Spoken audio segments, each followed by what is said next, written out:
xaflad si weyn loo soo agaasimay laguna soo dhaweynaya madaxweynaha maamul goboleedka Galmudug State Mudane Cabdi Xasan Cawaale Qaybdiid ayaa xalay lagu qabtay magaalada Stockholm iyada oo dad ka badan 1,000 qofood qaarkoodna ku labisnaa calanka Soomaaliya kuwana ruuxayay calanka iyo sawirada madaxda sare ee Jamhuuriyadda Federaalka Soomaaliya iyo kan maamulka Galmudug ay soo buuxiyeen hoolkii xafladaasi ay ka dhaceysay Tennis Traf ee magaalada Stockholm. ujeedada xafladan oo ahayd soo dhaweynta wafdiga ballaaran ee uu hogaaminayo madaxweynaha Galmudug Mudane Cabdi Xasan Cawaale Qaybdiid oo socdaal shaqo baryahan ku joogay qayb ka mid ah dalalka Yurub ayaa goobta xafladda waxaa lagu soo bandhigay khudbooyin kala duwan oo ka tarjumaya taageerada maamulka Galmudug iyo dowladda dhexe ee Soomaaliya iyadoo hal abuuro isugu jiray rag iyo dumarna halkaasi ay ku soo bandhigeen gabayo heeso iyo buraanburo sideetan kuna ku sugayo saku jira intaasoo sama jeclaa oo salaan wadaan intaasoo sama jeclaa oo salaan wadaan markay safarka maqleen diiday seexad wali markay safarka maqleen diiday seexad wali ubaxya sayrina ayaa soo dhawow yiri marka hore salaaniyo meeshu say tahayde maamus wanaageeda iyo madashan aan joogno marti sharafta loo timid iyo gogol macankade meeshii Galmudug lagu dhisiyo maamulkiyo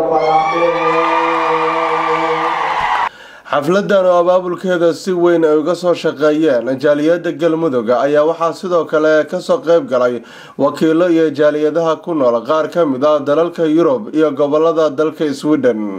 madaxweyne iyo wafdiga kale oo la socda haddaan taariikheeda kooban idinka siiyo jaaliyada Galmudug ee Sweden waxay qayb iyo dhibaato la qaybsataa Soomaali weyn inteeda kale waxay active ka tahay oo si firfircoon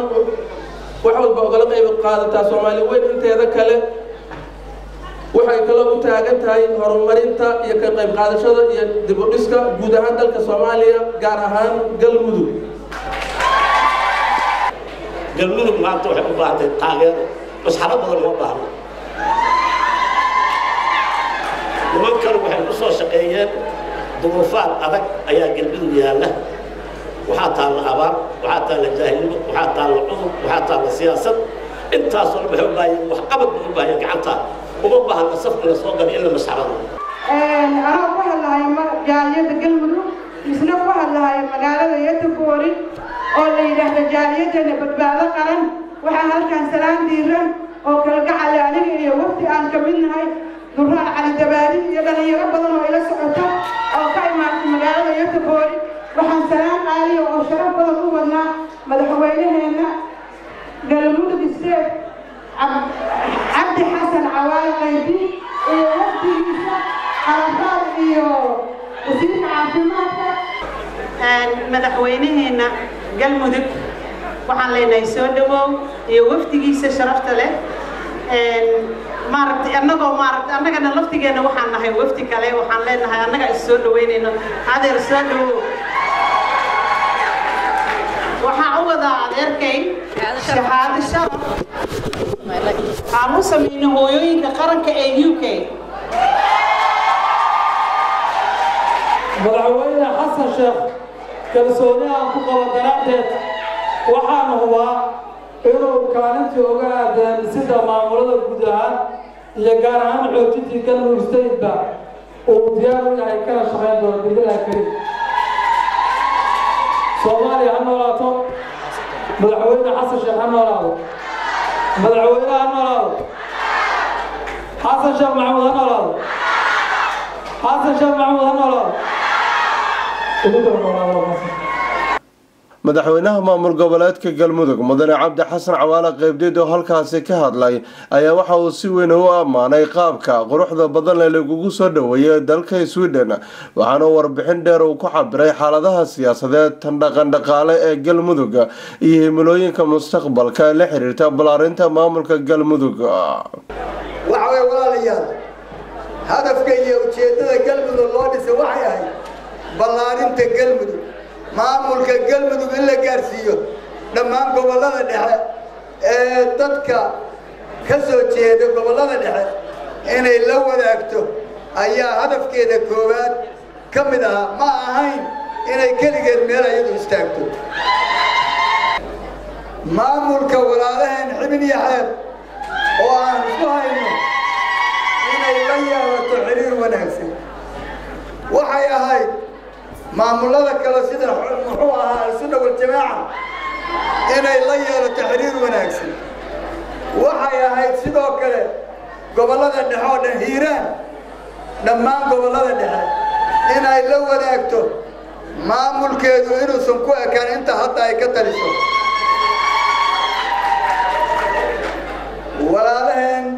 gobollada dhexe galmudug waxay la wadaagaysaa oo ay diyaar u tahay oo ay horena uga qayb gashay horena u soo bandhigtay inaan walaalaheen maamul midka annagu hadda aan joogno ka ballaaran in gobollada dhexe oo dhan laga dhiso marka gobollada dhexe isku tagaan magacay rabaan bay u madax bannaan yihiin oo qaadanayaan caasimaday rabaan bay dhisanayaan madaxday rabaanna waa dhisanayaan dareenkaygu xudayfiyo waa dareen aad iyo aad u farxad leh sababtoo ah waxaana soo booqday dawladdii galmudug ee uu madaxweynihii galmudug cabdi xasan cawaale qaybdiid uu hogaaminayo xafladdii oo si qurux badan noogu dhacday waxaan u mahad celinayaa ka soo qaybgalayaashii dhammaan waxaan kaloo u mahad celinayaa qabanqaabiyaashii kambaneedkayga ahaa ee muddada dheer ila soo waday barnaamijka ila soo daadiinayay xafladan lagu maamuusay soo dhaweynta wafdiga ballaaran oo hogaaminaya madaxweynaha maamulka Soomaaliyeed ee Galmudug Janaal Cabdi Xasan Cawaale Qaybdiid ee lagu qabtay magaalada Stockholm ayaa waxay ku soo gabagabowday jawi aad u wanaagsan iyadoo qaybaha kala duwan ee bulshada iyo jaaliyadaha Soomaaliyeed oo ka kala yimid qaybo badan oo kamid ah dalalka Yurubna ay soo xaadireen hoolka weyn ee lagu talagalay in lagu soo dhaweeyo madaxweynaha maamul goboleedka Galmudug State مدن عبد حسن عوالق قيبيد عبد الرحمن حذيفي Somali National TV Stockholm Sweden